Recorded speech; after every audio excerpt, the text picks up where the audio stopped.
त्याच्यामुळे प्रत्येक पक्ष हा आमचा उमेदवार जावा, आपला उमेदवार जावा म्हणून आपलं मत व्यक्त करतो.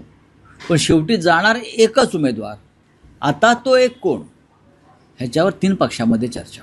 तो एक कोण हे 3 पक्ष ठरवतील. पण एक मात्र नक्की की माननीय शरद पवार साहेब हे निवडणुकीला उभे राहणार आहे, याच्याविषयी माझ्या मनात शंका नाही. ओके, समजा जर शरद पवार असतील तर ही निवडणूक बिनविरोध होईल?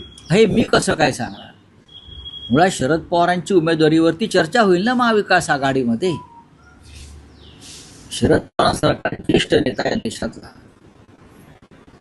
जेव्हा इच्छा व्यक्त करतो की मी अजून एक संधी घेणार आहे, तेव्हा त्याच्यावर 3 पक्षामध्ये चर्चा होईल आणि त्यानंतर आम्ही पुढे जाऊ. हे आहे गोकुळचं श्रीखंड. अगदी जिभेवर रेंगाळणारं. जिभेवरच नाही तर मनावरही रेंगाळणार. गोकुळ श्रीखंड, मनावर रेंगाळणारं.